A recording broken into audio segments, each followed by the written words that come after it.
sorry about that. Welcome back to Suzuka Circuit, and we are going to have a look at how our race and our night is going to unfold ahead of us with our race details.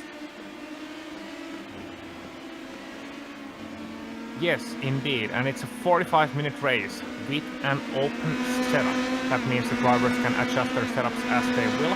They will have a drive-through at 11 incidents, disqualification at 20, bonus points for the pole position, the fastest lap, and 3 incidents or less, round 9 out of 10 of the Formula 2000 Elite Series. So, well, it's gonna be an amazing race, isn't it, Ryan?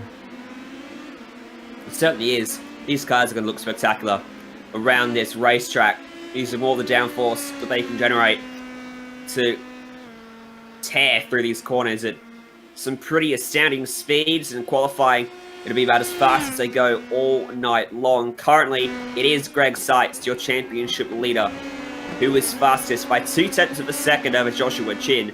You got to go another 0.4 back to find our third place driver, David Serrault. But once again, Seitz and Chin head and shoulders above the field. That they indeed are. They have been the duo who have dominated this series so far. But behind them, it actually looks quite tight. Serrault in third place. He's still about 0.3 clear. But then you look at the two McDonald's, Declan Edie, Andreas Ike, and even Nicholas Delp and Barn Daly and so on. You look at those guys and they're right in the mix.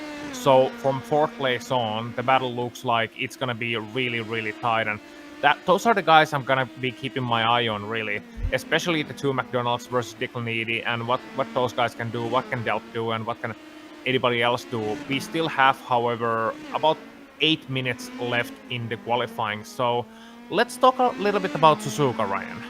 Let's talk about a little bit about this track. What's your favorite place here? You talk about 130R. Is it your favorite corner? I think the commitment through 130R is a lot of fun, depending on the car you're in. Obviously, if we had a modern day F1 car in our racing, we'd be taking that corner flat out. There's a few cars you can take it flat out, but trying to wrestle a car that it doesn't particularly want to corner that well at high speeds. I think of a traditional Aussie car, a supercar, trying to get through there is a lot of fun. It takes a lot of commitment. These things, I want to go on board with someone and see, are they going through 130R flat? I would say probably they are, because these cars can be a little bit underpowered, and they do generate a lot of downforce, so you'd expect so. Mark Ponick, let's see as he approaches the corner. Easy flat. Yeah, easy flat. So it's not a lifting corner with these cars, but with something like a V8 supercar, which you said, and traditional or something, a car which has a V8 engine, for example, or a GT3 car, or a GTE car, for example. Those things are a little bit closer in terms of the flat out things, in terms of, can you take the corner flat out, and do you have to lift, and if so, how much do you have to lift? And I always liken 130R in a sense to Blanchimont at Spa, which both are very similar type of corners. 130R is a little bit shorter, but I always think that if you can take 130R flat out, you can take Blanchimont flat out. And in a lot of senses, this is similar to Spa in its high-speed corners. But when somebody asks me that question about Suzuka and my favorite corner, I always say the Degner complex, which is a little bit cheaty because it's 2 corners, but especially Degner 2. Because you come through Degner 1, your car is unbalanced, you gotta keep the car right on the limit, and then you brake, you turn in, and 90-degree corner, yeah, but when you're going under a bridge, you got the high curbs, and all those places, it's such a fantastic thing as a driver to navigate through. Austin Espedy is having a better trouble navigating this circuit. He's currently 21st, and you just saw him finishing up a spin. Here comes Seitz through the Degner complex, through 1 and then through 2, 90-degree right-handed corners, using up some of the curve on the exit, and then powered down flat out through this keep to the right, and then hard on the brakes into the hairpin, which is quite literally called hairpin, and then into 200R, the less famous brother of 130R. Yeah, they're named after the radius of the corner, which Yeah. is it's fantastically Japanese. I think it's fantastically precise in a sense that you call the hairpin, but I like how they write it because they don't write it together like hairpin. No, it's hair, gap, space, pin, and both are capitalized. Yeah, it's hairpin. It's fantastic. On board with sights. Tip it to the left. Don't lift.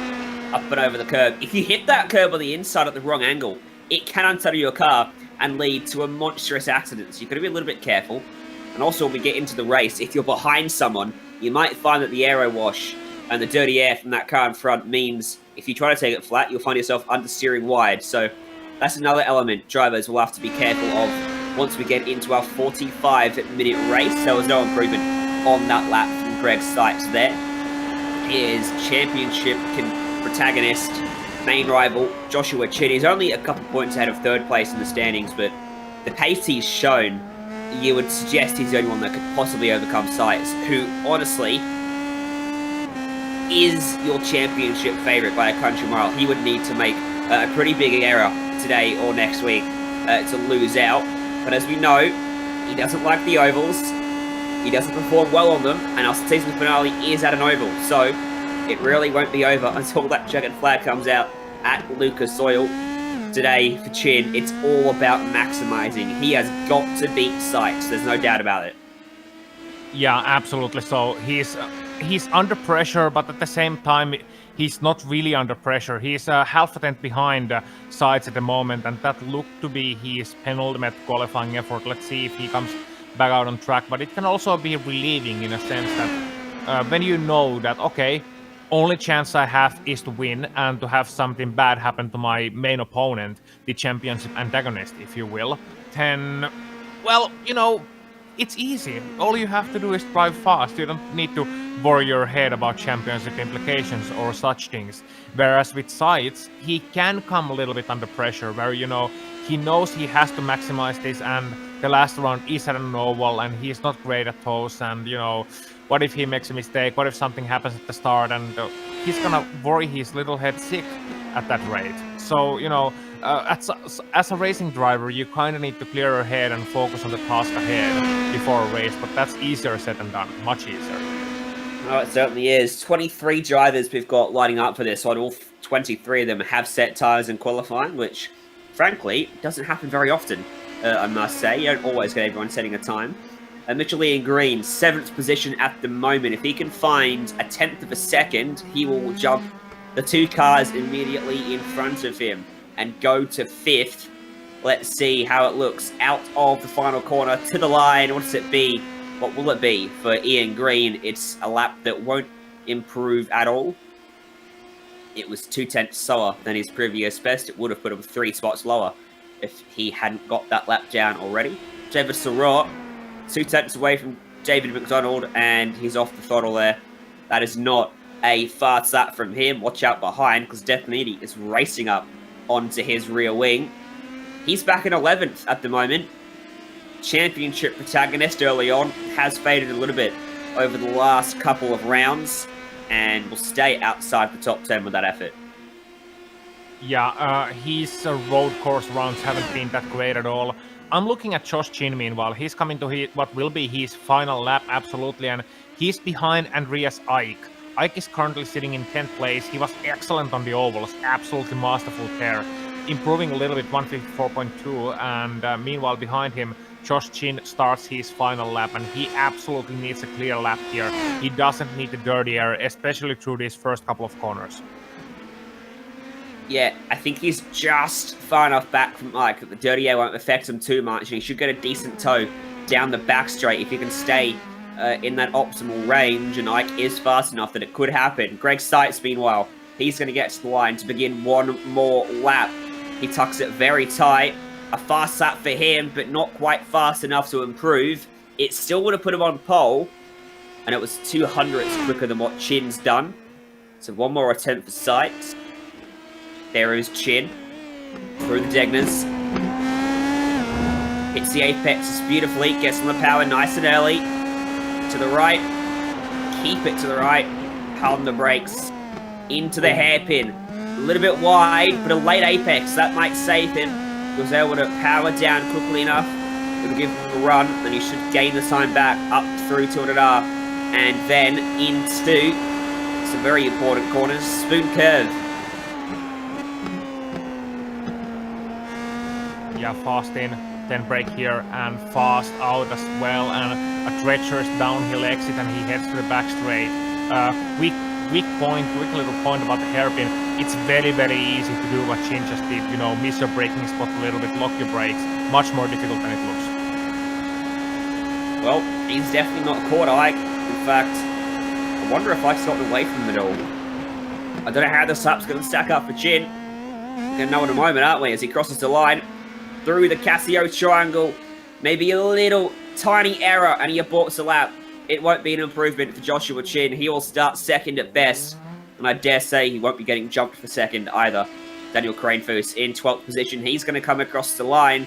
Looking to improve at a 153.948. Can he do it? Yes, he can. 53.769. Goes up to 10th position. And Mark Ponick currently in 17th. Needs to find a 10th of a second to improve 4 positions. And he'll do it. Goes to 14th. Wow. Greg Sides on his final one as well. 9.86. Posts exactly the same time as Josh Chin's fastest, just to drive the point home a little bit. So that's 3 laps he could have taken the pole position with, potentially, and that's the one he chose to use on his final lap. Liam Gwynn next up. Let's see what he can do. He's in 15th, and once again, if he finds a 10th of a second, he gets up 2 positions. Needs to go under 54s here. Can he do it? Liam Gwynn onto the final corner. Nice. Way. And sliding way. Hey. That's done. I think you get some kudos for that. Yeah. We got 2 classes here. Indy Pro 2000 Elite, and much like Formula 1, Indy Pro 2000 Elite 1.5. David McDonald on back. They're 4 tenths away from Sights and Chin, and that is a tale we have told many a time before in this series, certainly over the last few rounds. That's qualifying done. Let's take a look at our starting grid then, here at Suzuka for 45 minutes of racing around this legendary track. Sights on the pole, Chin alongside, David McDonald and Declan Edie line up on row 2. Mitchell Ian Green and David Soror share the 3rd row of the grid. Then comes Mark McDonald and Daniel Zegers. Nicholas Delp and Daniel Cranefoos start from 9th and 10th. Andreas Ike 11th, Nathan Lewis 12th, then it's Jean-Francois Mattei and Mark Ponick 13th, 14th, Liam Gwynn 15th, Byron Daly 16th, Michael Overbay 17th, Andrew Wood 18th, Alex Dion 19th, Armando Edwards 20th, if you may, last 3 drivers, Austin Espedy, Lyndon Swaby and Aaron Ruffs rounding out your 23 driver field.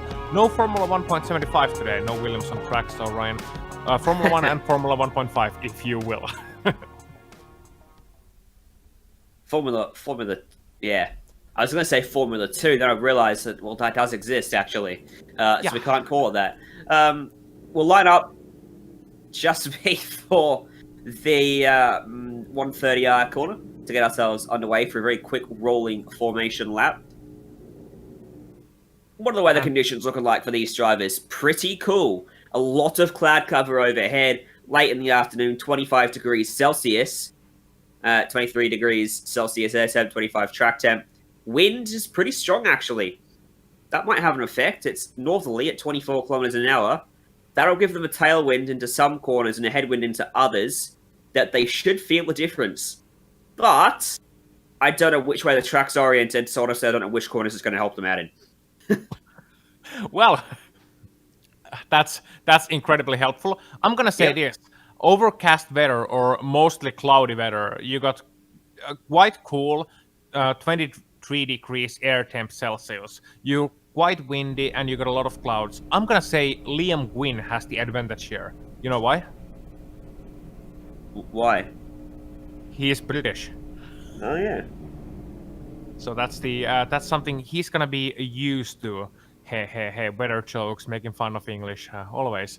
Thing that unites Australians and everybody else, pretty much, as they are headed in what is the main straight of the Suzuka West configuration. One of my favorite tracks, by the way, with lower powered cars. But yeah, Ryan, we're getting underway soon, and what I'll be keeping my eye on is Greg Sides versus Josh Chin coming into turn number 1.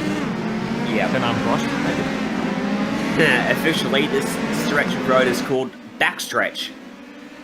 And then we have the last curve, first corner. Sometimes you just have to give up and just call things how they are.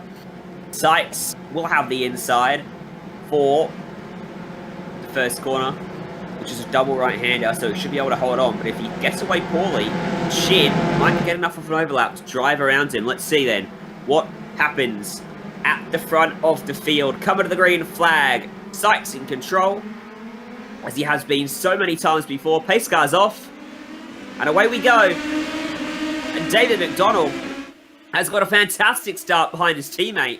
Joshua Chin immediately back to third, and our 5th place man might get him as well. Mitchell in green gets to his inside.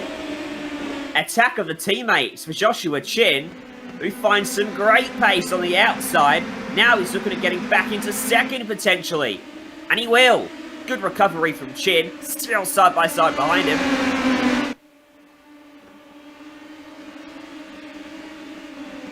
Edie and Mark McDonald are running wheel to wheel. Oh, there's a crash. Someone goes off into the tyre barrier. Armando Edwards again. Gravel. Armando Edwards involved in that one, as is Daniel Cranfus. I believe the same guys who were involved in the overlap one last time around. Yeah, my word. They went side by side from the first corner all the way to the first degner. Mark McDonald and Edie. Good job, you two. They did not touch once. They kept it clean, and eventually the winner was Mark McDonald, who gets himself up a couple spots at the start of this one. Not a bad launch for him. Bad launch though for Edie. He goes from 4th back to, I think, potentially 6th position. Yeah, sorry. Go on. No? I got nothing really to add. No, not really. Talking over each other. Okay. Just an update. Decided to give an update to fans of Armando Edwards. He is continuing, however, Quantifus is out as a result of the first corner incident. So 130R for the first side. Leader goes through flat. Joshua Chin runs wide. That's dirty air, my friend. Mitchell in green also runs wide and spins around onto the curb. There's no grip there. He found it out the hard way, and he collects the fence as well. Tyres gone, back to pits. Mitchell in green out of this race. Yeah, so Mitchell in green hits the end of the wall as well, and he got caught on top of the curb, but we should go back live, Ryan, because there's wonderful pictures right now. Edie, he's back again. To the inside of Mark McDonald. The squeeze was on as they reach the apex, and Mark McDonald holds on around the outside. I was qualifying about that dirty air for 130R when we get to the race. As said, it could be very difficult to navigate when you're the following car, Mitchell in green, giving us a prime example, and Joshua Chin showing it as well. Luckily, managed to stay off that curb. You're going to be very careful in these very low cars. If you touch that curb, it will flip you around before you even know what is happening. As Edie makes a slight mistake coming up and into the degners that allows David Surratt to close in just a little bit on his rear end, but not close enough to make a move. Yeah, so a lot of action for those guys early on here. Great battles between Mark McDonald and Edie as well. Edie going a little bit wide in the Dunlop corner, which you saw earlier, and making a bit of a mistake, and that's really a hairy place, because you gotta have to commit early out of the SS. You want to take the proper line, you're gonna have to commit, you're gonna come in from the right side and then turn in uphill, and it's blind all the way through. And especially in dirty air, it's kind of hard to judge, okay, when am I gonna go full throttle and am I gonna slide wide or not? And if you're gonna slide wide, well, that's gonna turn out to be a really treacherous experience as they weave and wave their way through the back straight. So Rex Sides, he's been getting a little bit further away from these guys, but all the battles, as per usual, they've been at the mid-pack, so Formula 1.5, once again, being the, the salt of the race so far. 3/4 of a second between our top two, 2.5 seconds back to third place, David McDonald. Fastest lap of the race with Joshua Chin there on lap 2. 2 laps quicker than our leader, Sykes. biggest movers early on. Mark McDonald +3. +3 for Andreas Ike as well. +5 for Andrew Wood further back. +6 actually for Byron Daly is our biggest mover from 16th to 10th. Yeah, and Liam Quinn and Andrew Wood as well coming a little bit closer to each other in the first part of the track. Wood was on the inside of Quinn, who was squeezed out of the track and then got back again through the SS section, coming to Dunlop now, and a bit of a traffic jam behind them actually, because you got Wood coming to the inside of Dunlop. This is gonna be brave, and Quinn's gonna let him through. Overbay as well, gonna look to the inside of Degner. Wow, that's a brave By move. lifting off, he cost himself some momentum at a crucial time, and Overbay thought he could be able to capitalise. Mark Ponick grabbed the grass out of the first Degner, which slowed him down. Slowed down Espedy as well. In fact, I think it was Espedy that grabbed the grass, not Ponick, and that allowed Goyon to get by him. This is a, 6-car train? Yeah, from maybe. Andrew Wood in 12th, down to Lyndon Swaby in 18th. That was a good move. Up at Spoon Curve. Michael Overbay gets by Liam Quinn, who might find himself getting slingshot on the receiving end of a slingshot move from Mark Ponick there, and he is going to lose out 2, in fact, because going by him now is Alex Goyon as well. Side by side through 130R. Liam Quinn's car twitches and he runs wide, loses a 3rd spot. It's time to Espedy. And Liam Quinn has gone from 12th to 16th on this lap. And he's spinning as well, and they're fighting for P4. Meanwhile, no need to go back to Liam, but he had damage earlier on from the main straight. A little bit of contact out of your screen happened there 1 lap ago, and that's why he was going so slow. He had a bit of damage in his car, and that slowed him right down from around 10th place all the way to having to make a premature pit stop. This is that battle for P3, P4. Mark McDonald with Declan right behind him again. They're trying to run down David McDonald just up the road there, who sits 3rd into Degner 1 and Degner 2. They're hard places to pass. You don't really want to go for the move there because it can cost you both a lot more time than you stand to gain. As he gets to the outside for the hairpin, can't drive all the way around there.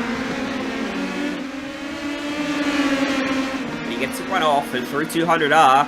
He's going to have that slipstream as well. Now, where does he go? Right behind him. He ducks out to the left for Spoon Curve. Not able to get the overlap by the time they reach the braking zone. And Mark McDonald holds on. Looks like Edie's got some decent pace early on here, but just struggling to find some clean air to utilise it. Stuck behind that 216 of Mark McDonald. Down the back straight. Yeah, he had a good chance there coming into Spoon Corner, but I think he ducked out a little bit too late. He made that move a little bit too harsh, and because these cars don't have too much power, he lost momentum, but he has momentum here. Mark McDonald defends the inside for Casio Triangle, but that's no worries for Declan Edie. Around the outside he goes. His exit's a little bit compromised here. Who gets the slipstream benefit from David McDonald? It'll be Mark that gets it.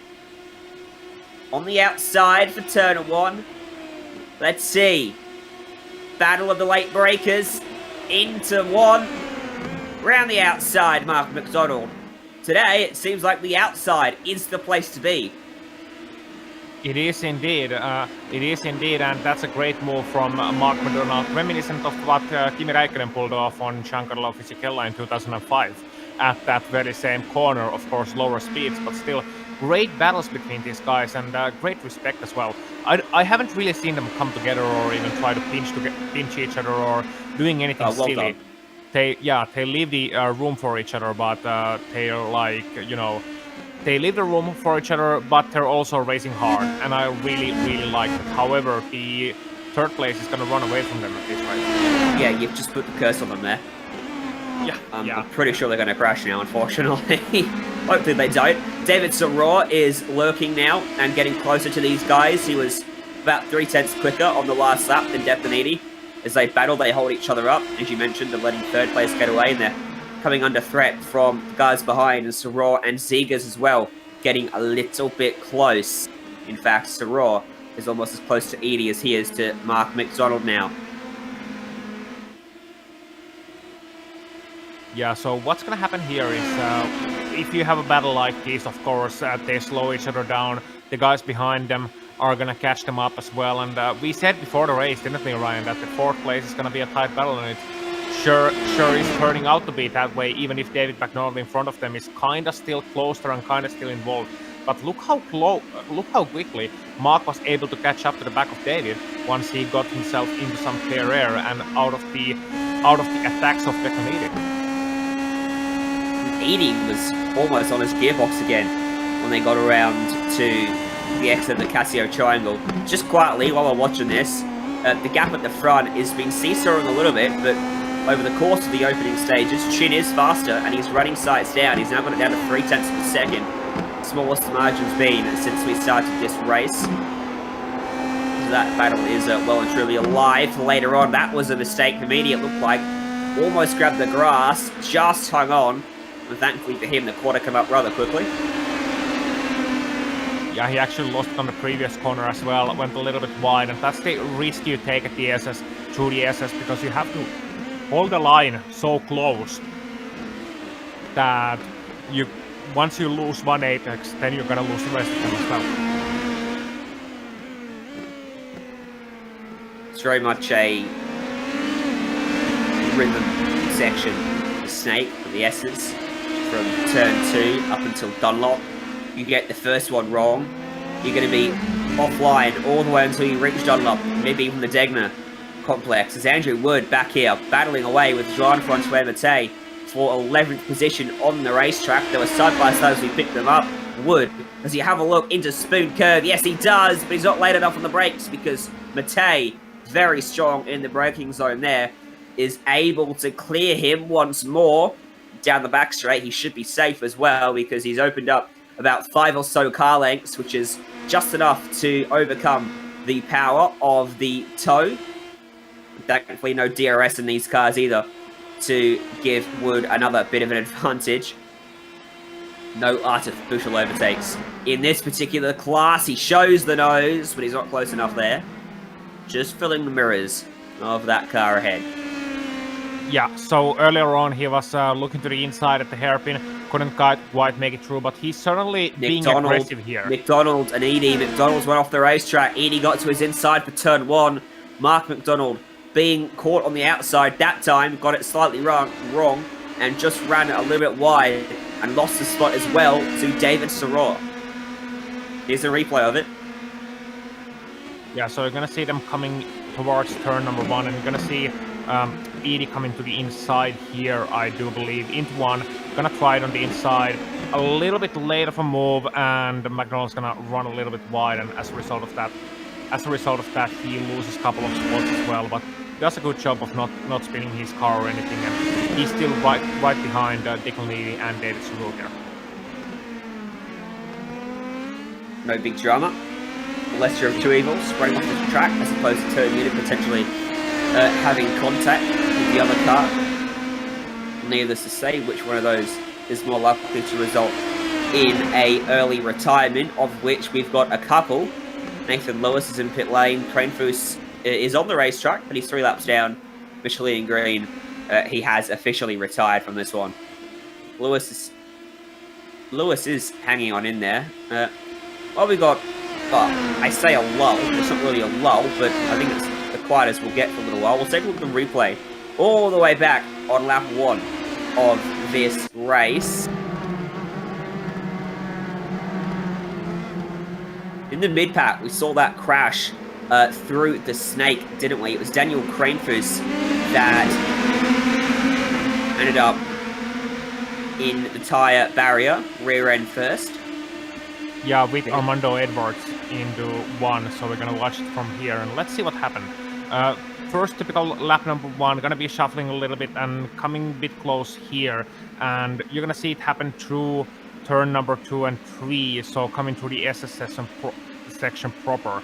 And what's usually gonna happen is a little bit of accordion effect, and as a result of that, just running into the back of someone with cold tires. Let's see if that was the case here as well. Into the final one of the SS, and yeah, just a clumsy bit of contact. Armando Edwards hitting the back of Daniel Cranefoos, and no, actually not Armando Edwards. Edwards has spun out, but Grenf was out completely. Wow. Yeah, Edwards spun in sympathy. Here's that top 2 gap.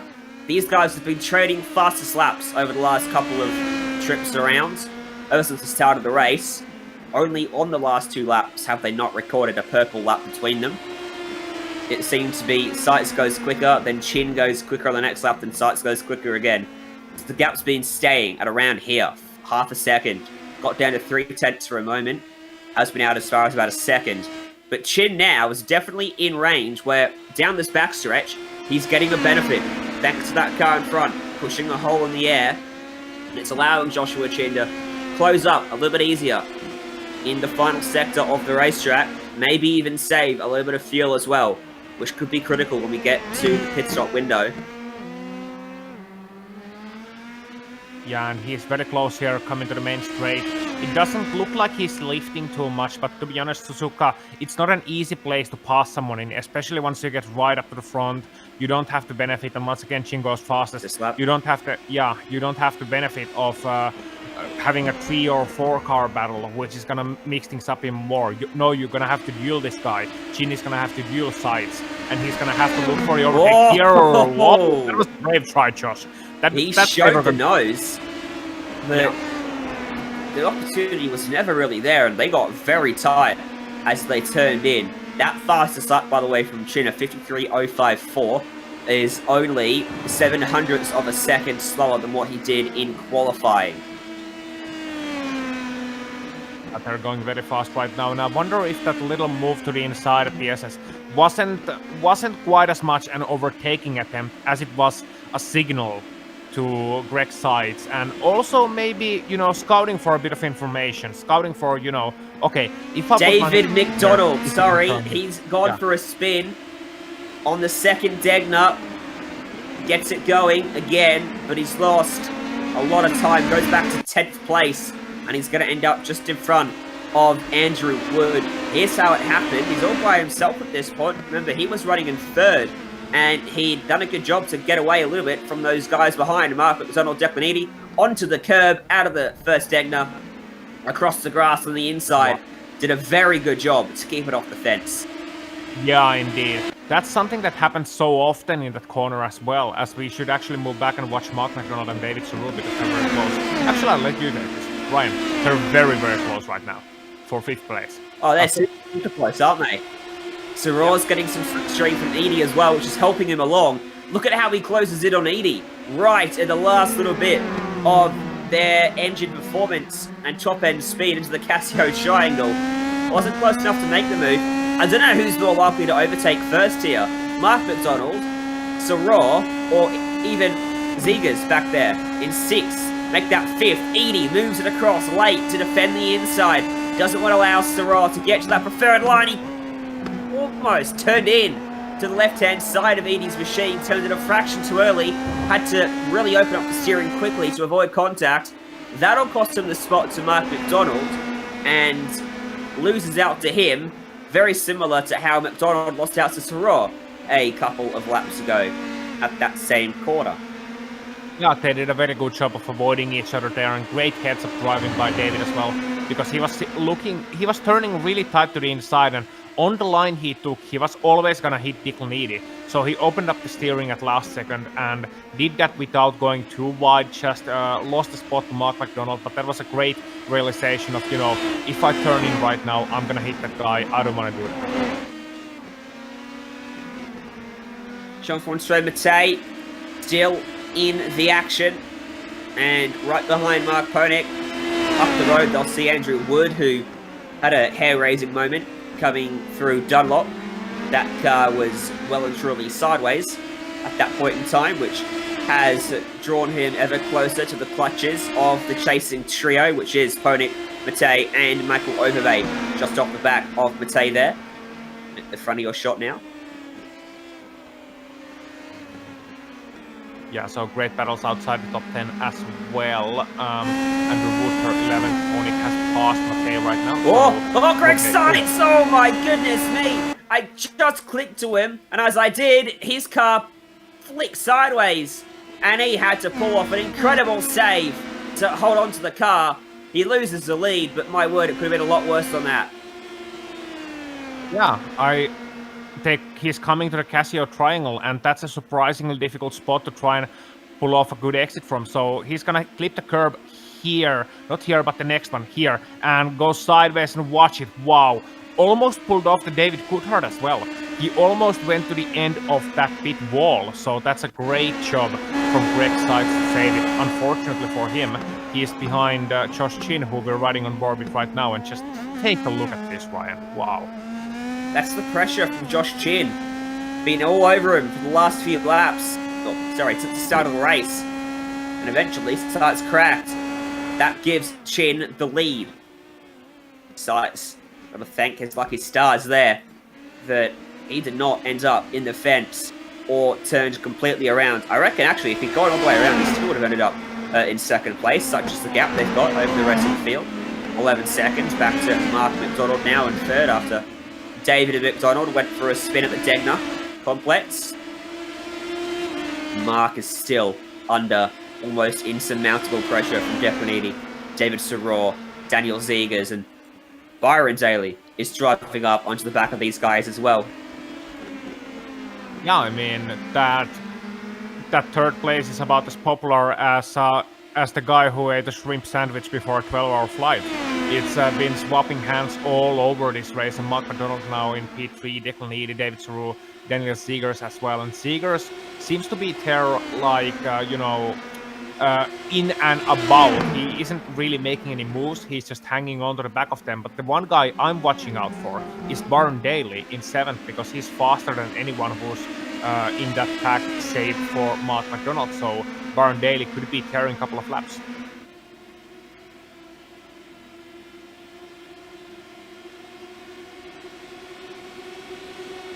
Into turn 1. No move there from Declanidi, who got very close at the end of the straight. Shouldn't be too far away from our pit stops either. 23 minutes left to go on this race, getting very close to halfway, which is generally where we set the middle of the pit stop window at. Wonder if Greg Seitz might come in a little bit earlier, maybe try and undercut Chin and get him back, who, by the way, has driven away from Seitz now after being handed that clean air. Yeah, and speaking of pit stops, man, I miss DJ. I miss DJ Clark, our pit reporter, who's not here today, sadly. So does it mean, Ryan, that we actually have to calculate all these strategies ourselves? Yeah. And if there's one thing you should know about me, math is not my strong suit in school. No, I could have never imagined.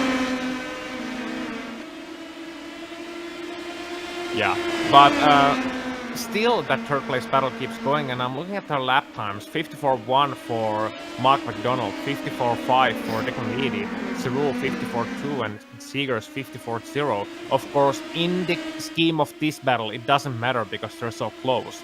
They're gonna be losing like half a second just by driving a couple of corners behind one another, but Daly is once again the only one stands for the top 2 who was in the 53s last time, and he's catching them fast. So, it might soon be a 5-car battle. Thought Edie might have the opportunity there, but not quite. 3, 4, 5, 6, 7. 7 cars all in touching distance here. As into pit lane comes one of them. That is David Soror. And David McDonald as well. So it was the turn of the David to pit this lap. Thankfully, neither of them was Coulthard. I had to go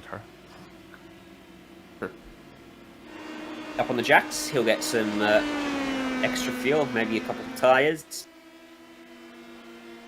There's your leaders, by the way. Chin in sight. The gap is just over 3/4 of a second in favour of Chin now, who was 2 cents quicker on the last lap. So Seitz definitely struggling a bit more than he was in that clean air, which his pace might have been elevated a bit thanks to Chin being in the aero wash of him. Oh, and Edie's looking to the inside. Third, yeah, at the hairpin. Declanidi had a look at the hairpin, wasn't quite able to make it stick. He's getting more and more impatient, I think. Been behind Mark since the start of this race after their incredible exchange all the way from the first corner up until the Degner side by side through the snake without touching once. And how this race might have panned out for Declan if he'd completed that move. Yeah, indeed. It's always the question of if, and to quote the great Murray Walker, if is F1 backwards, and in this case just Formula Racing. You can always go on about what if I done this or what if I done that, but the fact is Declan is gonna make do with the cards he has, and that's what he's doing right now, trying to look to the outside in Casio Triangle, but nothing to do there yet. I'd pit if I was Declan. Well, yeah, they both did. Wow. Edie was a whisker away from cannoning into the back of Mark McDonald's car then, as he hit the brake pedal for pit lane. He did pit, but I think for him, third of Mark McDonald, which means any clean air he might have got, but he didn't. And that was close. Yeah, that was too close. Man. And the best thing is that Mark McDonald will be probably blissfully unaware of that one. Yeah. How about that? Well, and David Sorrell, who pitted earlier than them both, will not get them here. So he's actually potentially even lost out a little bit of time. Yeah, I wonder though about the tires, because we've seen that before. It takes a couple of seconds longer to change the tires than not change the tires. So I wonder if David Sorrell has opted to take those brand new sets of rubbers, and neither of McDonald or Edie has, so could be a little bit of that as well playing into it. We'll have a look at that soon. But yeah, another interesting development is that while we were watching that battle, is that Greg Seitz also pitted last time by, and Josh Chin hasn't. So not only has Chin managed to take the lead, but he's also managed to save a little bit more fuel. But if Seitz took tyres, does he have an undercut effect coming his way? He came out behind Matej. He was behind him through the snake, but Matej let him go before the Degner complex. Into pit lane comes Chin, immediately responds then to Seitz. How good is this outlap from Greg Seitz? Is it enough to overcome Joshua Chin? What about the stationary time in pit lane? Seitz heading down the backstretch now. About to dip into 130R, hits the apex nicely. Chin still not in his pit box. There's our championship leader. Yeah, and I think Greg Seitz has taken tires, 7.6 second stop for him, as is for Mark McDonald. So 7.1 for Edie and 6.5 for Cyril. Well behind. Yeah. So, pit stop times there, Aussie. Has Chin taking tyres or not? 7.3. It's going to be very close. It's on the same range as Greg Seitz, so there's not that big of a difference. And to be honest, that difference could be just down to multiple things, like being able to save a little bit more fuel, being able to save just a couple of liters. See that in total. Nothing between them in pit lane. So the outlap for Seitz was not good, and I think the traffic he came out behind is partly to blame, or almost completely to blame for that. He was not getting anything close to decent air pushing down on the front of that car, helping it to rip through the corners at top speed, which means he loses out. Now he's 2 seconds behind your race leader. Meanwhile, Mark McDonald has found himself ahead of Andreas Ike. Declan Edie is a couple spots off the road. Oh! Hello! That's Mark. He's in the fence. He's out. Wow. Yeah, let's see what happened here. So he's gonna come through Dunlop corner. Out of here, very fast treacherous place, blind exit, and that's one car disappearing in front of him coming into Degner. Let's see what happens here. Turning into first one, turning into second one. He's gonna be fine through here. Second one. Is he gonna slide wide? Yep. He went Tony Gardner pro skateboarding, and I'm glad you now understand that joke, Ryan, after our last broadcast. Yeah. So he went skateboarding there over that high curb, and I don't have enough fingers or toes or nor do any of my friends, to count the total sum of drivers who have done exactly that in a tiny Formula car. So easy to do. You just get beached on top of the curb, and that's all she wrote. You have no control. Kind of hard to steer when your front wheels are not touching the ground, eh? It's curious as well. Edwards potentially running out of fuel as he came to pit lane. It's curious as well that Declan Edie had managed to put 2 cars between himself and Mark Zone before we saw him get into the fence. So it had been a good couple of laps since the pit stop fades for Edie, who now sits pretty comfortably in 3rd after running 5th for most of this race and 4th for the last little bit after David McDonald found himself spinning. The Degner complex has not been kind to McDonald's today. No, not at all. Maybe it has BK in it. Maybe prefers. Maybe it's Maybelline. Yeah. I love how that. Maybe it prefers people called Jack. Then I realised that it's called Burger King in most of the world, and only called Hungry Jacks in Australia. So. Is it? Yep.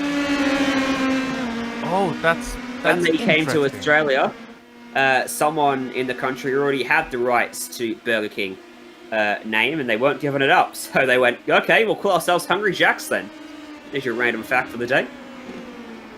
Okay, well then, that's actually very interesting, and almost as interesting as this battle that's on screen with Edie and Daley and Sarul. But yeah, that's so very interesting. I was wondering why you were a little bit slow with that BK one, but there you go. So weird names for brands in other countries. Did you know that 7-Eleven is absolutely huge in Japan? It makes a lot of sense, to be honest. Yeah. I can see that. Kit Kats as well are massive in Japan. Apparently, the name is something close to meaning something lucky, something along those lines. All I know is I've got about 100 more flavors than I've got, which is just chocolate and mint. Do you have mint Kit Kats? Yes, had one today. Brilliant. I'm so jealous. I would be even more jealous if I could eat chocolate. We've gone off topic here, Ozzy. We have gone a little bit, but hey, I mean, we're talking about chocolate, we're talking about all the other sweet things and trash food, because this battle is so sweet. I mean, Declan Edie, Baron Daly, David Rule, they're all together, and P10 as well. I think that's Andrew Wood, one of the, Overbay and Pony involved in that battle, and Overbay is gonna come ahead without explosions. Yeah. Pony tried to go the long way around, and he quickly realised the track goes the other way, and he no longer had the preferred line, and Overbay was able to hold on. So he'll have to try that again. Here's a replay of Pony trying and failing to get by and get himself into the top 10. Overbay was wide, that's why he had the run. Then he slid off the corner, trying to recover. Pony to the outside. Almost had it done if he'd held on through here, but he was a little bit ginger on that inside line, and Overbay was able to fend him off for now. Yeah, he's not in a hurry though. I mean, you look at the battle between those guys, they're a couple of seconds behind Andrew Wood, and Michael Overbay just ahead of Mark Pony, going to the radio as well. They're all by the lonesome, and I think Overbay might have some issues there as well. You look at his car, he's going a little bit wiggly on the straight line, so it looks like his suspension might be a little bit knackered. Just look at him, just, here once again, and he's gonna give this space, I think, yeah. I've been keeping an eye on our race leaders, by the way. Oh. Now I said the gap is up to 2.5 seconds after the pit stops. Yep. Look now, it's down to a second. Oh. Science, there you go. There's a lap comparison of what he has gained. You see that plus 26, minus 28. That was the pit stop window. And then he gained a tenth and a bit, and then he gained 2 tenths. And you can see how he's reeled him in. Plus 26 when he pitted, minus 28 afterwards. So Chin's outlap, after coming out 2.5 seconds ahead, lost a couple of seconds, or a second, I reckon, by the end of the lap. Yeah, so you look at Greg's sights, and I wonder since that save. Okay, there would be a joke about Greg Sights becoming Greg Sainz and just forward faster, but really, he's been able to consistently catch up to Josh Chin. And I'm actually surprised he's taking risks as we're watching the battle behind him. I'm actually surprised Greg is taking the risks because, as we talked about, he's in the championship lead, and yeah, he needs all the points, but really, he can afford a second place here. He can afford the minimum loss. Instead, he goes for the win and goes to at least fight for the win, and I think that's a mark of a true champion if he should become one. But yeah, Edie, Daley, and Saru, Hard, whichever it is.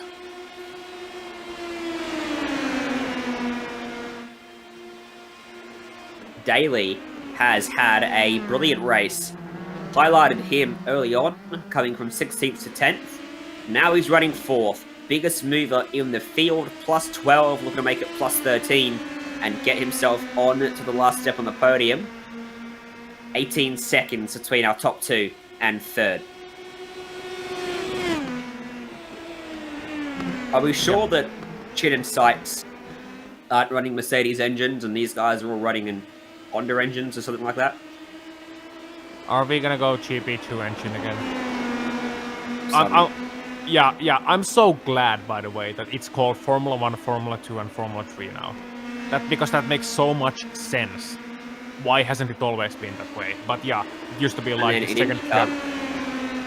They've got IndyCar, they've got the Road to Indy, which is the USF 2000, which is the lowest series. And then this, which is the Indy Pro 2000. And then Indy Lights, and then IndyCar. If they just rename that first class, then we're good. Yeah, or they could go, hang on, Indy Heavy, Indy, Indy Cruiser, Indy Middle, and Indy Light. I don't know about that one. Boxing weight classes. I don't think it'll catch on. Nah. Most Australian thing ever. Yeah, nah. Anyway, the thing that I'm curious about is a battle for 3, 4, and 5 is Baron Daley is now right in the middle of that one. So he's gotten past David's rule earlier on. We talked about his excellent pace before the pit stop cycle, and now he's right behind Declan Edie. And Baron Daley, once again, he's been absolutely dreadful in the qualifying. He was 16th in qualifying. His time, we want to say, he did a 54.0.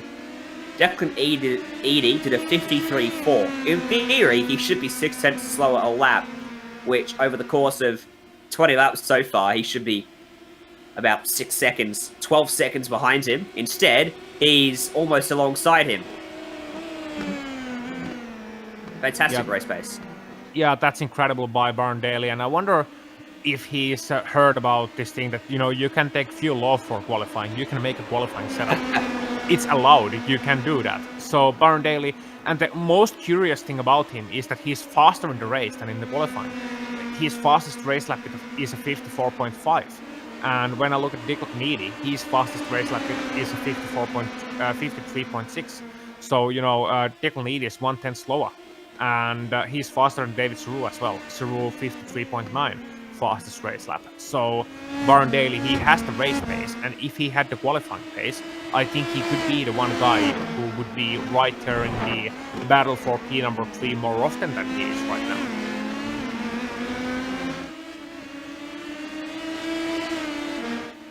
Seven minutes left for either Daley or even Saru to make the move and get onto the podium, or Declan Edie to hold on to that spot. Mark Ponig, that's not how to take the Degner complex.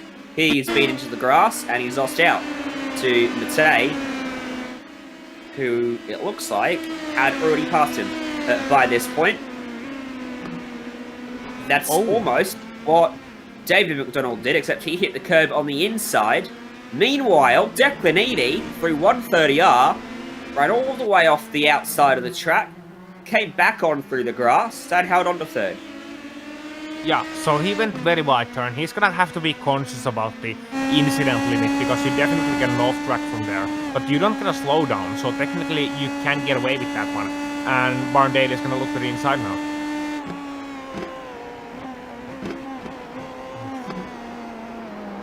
Just holds off.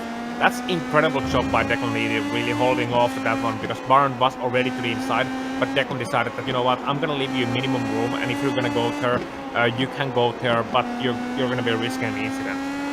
So far, Barn Daly has to wait. David Saru there, still watching behind them, holding back for now, and just probably having probably glad to have front row seats to this incredible battle.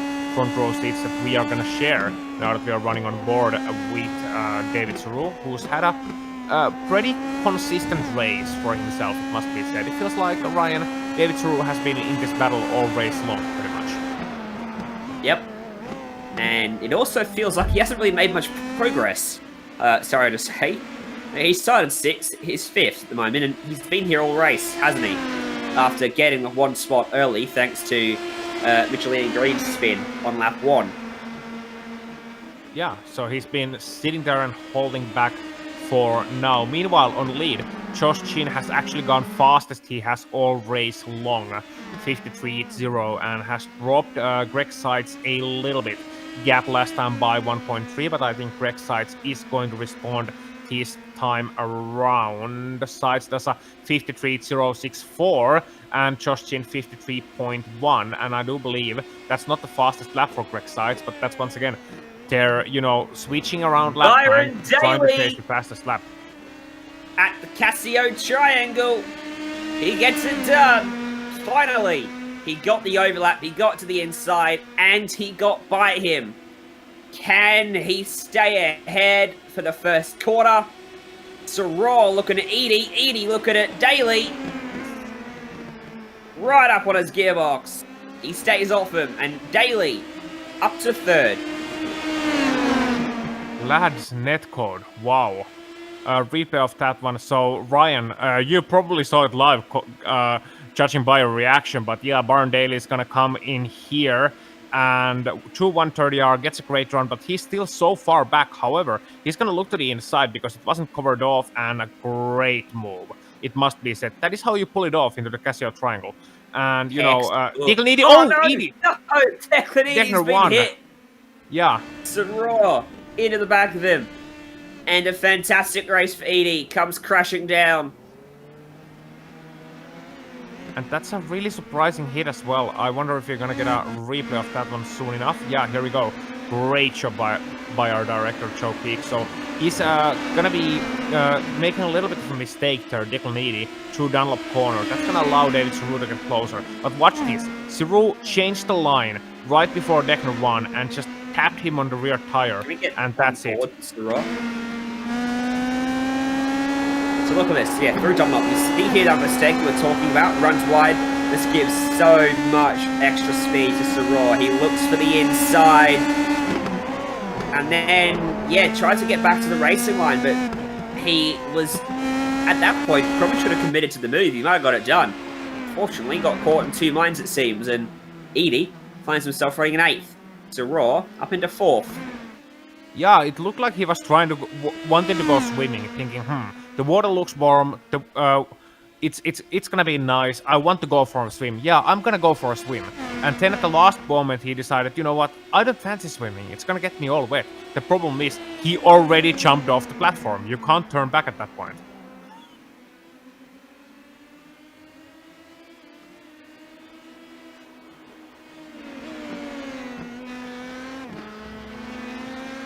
So in the lead, meanwhile, guys who haven't jumped off the platform all race long, except maybe Greg Seitz in that last corner once, making a bit of a mistake. He's been slowly trying to catch up to Josh Chin. However, Chin has really turned on the afterburners. Afterburners here last couple of laps, hasn't he, Ryan? Because 152.9, so he went under 53 on a race lap. And that's also faster than his qualifying lap. And it's going to be really, really difficult for Greg Seitz to catch him up in these last 1.5 minutes. Well, I said at the start of the show that Chin needed to finish ahead of Seitz no matter what happened. At this stage, he is in position to do that. But Seitz is still going to finish right behind him, and he took pole. He gets a bonus point for pole. And the gap between first and second is not that big in terms of points. So, heading in, it was a 40-point margin. Heading out, it's still going to be, I think, in excess of 35. Yeah, it Greg is. So Seitz, surely, with the fastest lap of the race, gets down to 3/4 of a second now. Greg Seitz, surely, heading into Lucas Oil Raceway, as uncomfortable as you may feel about the championship finale being at an oval, surely he will be feeling confident with the gap he will have over Joshua Chin. Also a bonus point for fastest lap, so that was crucial too from Sykes to do that purple there with white flag in the air. yeah, so winner gets 35 points in this series, so that's what Josh Chin is gonna have, and 32 points for Greg Seitz for the second place. So and with the pole and the fastest lap, he's gonna just get 1 point more, potentially 0, if Greg Seitz has stayed under 3 incidents. Well, for Joshua Chin has done everything right, then it still won't be enough. Yeah, he's It gonna just have shows to take it on. Yeah, he's the gonna have to take importance it of on the Chin. consistency. I think he missed a race or two, didn't he? Over the early stages of the season. That's why he's been so far back, despite the pace he has. And really, he's been the only one to ever take it to Greg Seitz. Yeah, he missed round number 2, did not start there. Round number 3 did not finish there, and since then he's been right there with Greg Seitz. But you know, better luck next time, I guess. As always, next season. 3:1:30 for the final time. Joshua Chin. A fantastic duel, all race with Greg Seitz again. But at the end of today, at Suzuka Circuit, it's Joshua Chin from second place. He will finish in first. Chin gets it done in Suzuka. He wins the penultimate round of the championship. He does, with Greg Seitz in second place, and in third place it's gonna be Edie Daley. After a race-long battle, he wasn't even involved in that one early on, and then after pit stop he just came to life and said, you know what, I want the podium from here. So from 16th to 3rd, Byron Daly ahead of David Theroux, ahead of David McDonald, and ahead of Andreas Ike as well, who's gonna lead this beautiful battle. Oh! Andreas Ike let them through on the last corner, and they're gonna come potentially side by side, Delp and Edie. No, Delp's it's gonna be just ahead of Edie coming across the finish line. Wow! I wonder if he had a slowdown potentially or something along those lines. Jean-Francois Mattei, remember I highlighted him having passed Cody before he went off the track. Well, actually, he's in pit lane 2 laps down, so I don't think he did, unfortunately. We will go to a break here on the Global Sim Racing channel, but stay with us, because on the other side of this, we will come back with your full results and interviews from Suzuka.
Welcome back to Suzuka Circuit, to our coverage of the Precision Racing League Indy Pro 2000 Elite Series, round 9 wrapping up with your race results on screen. Joshua Chin winning by 1.2 seconds over Greg Sykes. Byron Daly leading the Indy Pro 2000 1.5 series in third, 26 seconds adrift of our top two. David Soror home in fourth, ahead of David McDonald in fifth. Nicholas Delp and Declan Edie sixth, and Edie will be very disappointed with that in seventh after late contact dropped him down the order. Andreas Eichen eighth, on Drew Wood in ninth, and Michael Overbay home in 10th.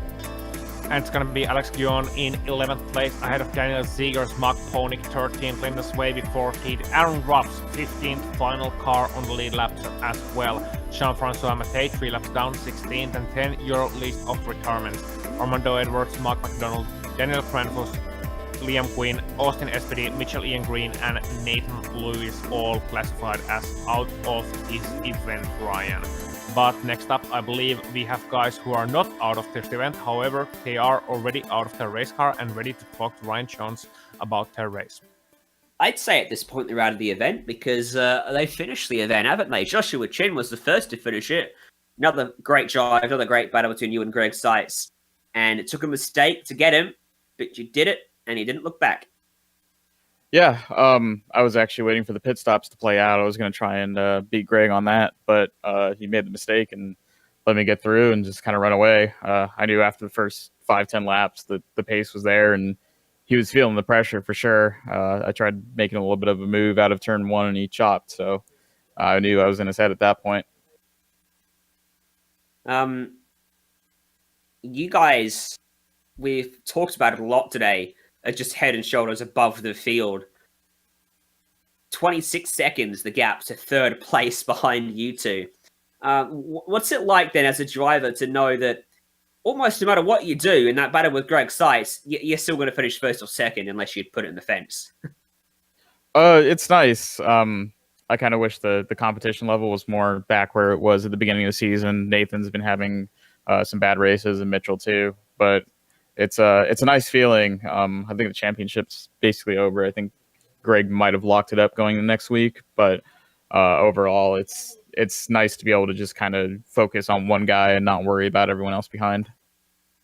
Yeah, we did some quick calculations, and we think it might be about 39 points, which, if it is, will mean he's wrapped it up. It got to be frustrating, hasn't it? Obviously, you missed a round, which is why, but to be as quick as Sykes and to beat him on numerous occasions, but to fall just shy of the championship picture, could be a little bit frustrating. A little bit. I think the wreck at Indy was probably the real kicker for that, because that was 20 or 30 points I lost out on, and I didn't get the qualifying done that I needed to. I knew Phoenix wasn't going to happen. I didn't really think I was going to have a shot for the title at all. I was hoping to finish fifth or somewhere around there. So to be in second going in the final race is pretty nice. So with your expectations almost met, how much of a helpful leather approach do you take for Lucas Oil Raceway?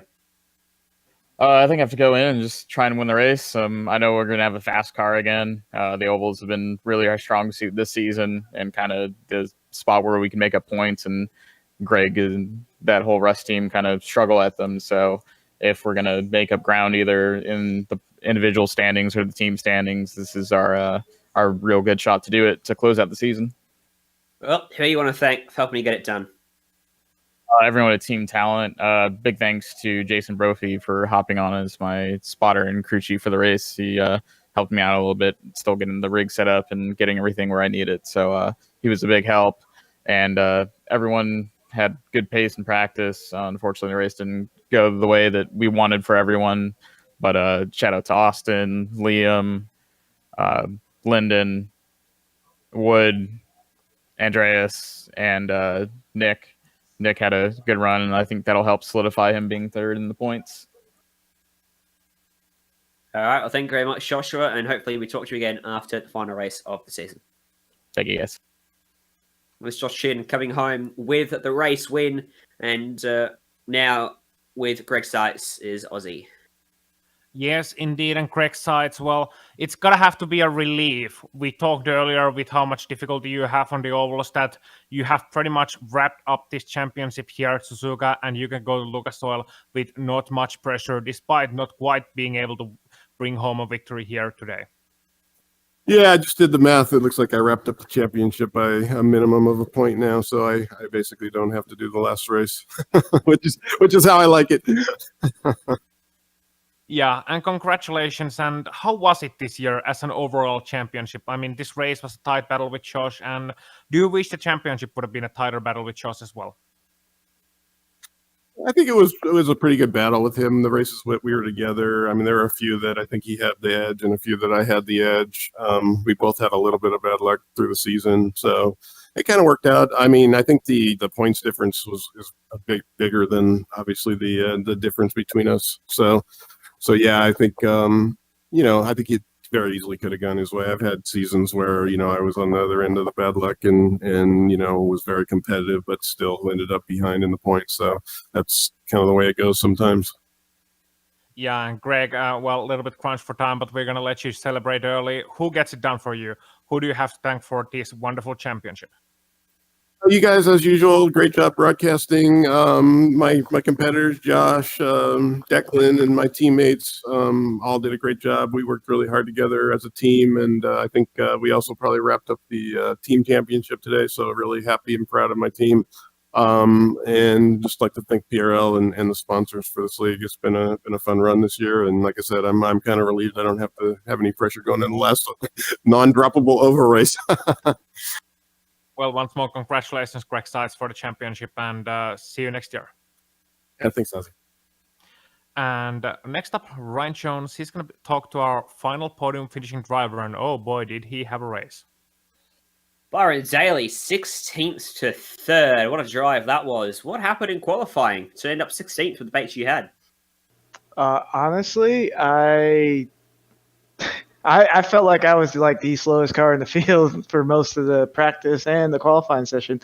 Just couldn't find any pace, and honestly, the whole season's been a bit of a struggle for me, so I wasn't really surprised. And so I went into the race thinking, all right, well, we're 16th, probably finish 13th to wherever I was, and wow, I ended up 3rd. I'm actually really surprised. I didn't think the car was going to be that good, and I saw the truly train in front of me after a while, like, wow, I'm actually catching that. Talk us through your race then, going from 16th to 3rd and navigating your way through the field and the pit stop phase as well. Yeah, at first I was just really timid trying to race, guys. Like I didn't think I had any pace, so I was being really patient, just hanging out. And after a while, guys were making mistakes, and I started making some moves, and they were sticking. And I'm like, oh, okay, I guess we're pretty quick. There's some attrition in this finish for sure. There were guys that had some bad luck in the battle of the race, but that's part of it. And yeah, through catching the train in front of me, picked off a few of those guys. Some of those guys boxed, and I was able to do the overcut. And next thing you know, I'm behind Edie for what I thought was going to be 4th place, which turned into 3rd. And I mean, I'm just really surprised, honestly. We'll let you go here, but who do you want to thank for helping you get up on the podium for this race? Oh, just, Precision for putting the league on. I felt like I kind of embarrassed myself on Monday there, and I just wanted to come and have a clean race. You guys are broadcasting Global Sim Racing channel. It'll be fun to go back and watch this one. Again, just, thanks to everybody putting this on. Thank you very much. Thanks for joining us, Byron. Good job today. Thank you. And with that brings us to the end of our show today. Thank you, as always, to Simsa for their support of the series and Precision Racing League, for helping to put this one on, and the companies that provide the software and hardware for our broadcast listed here on your screen.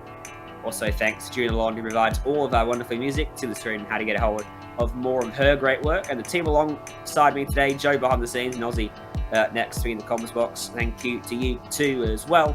If you want to find out more about GSRC, you can find it at globalsimracingchannel.com, or on social media on Twitter at GSR Channel, Facebook at Global Sim Racing Channel, and Instagram at GSRC_Graham. Make sure to go and hit subscribe to us on YouTube so you don't miss a moment. other upcoming races are also listed on the screen for you now, so check them out, mark them down. But from all of us here in the booth, thanks for joining us, and until next time, race clean, race hard, and we'll see you on the track.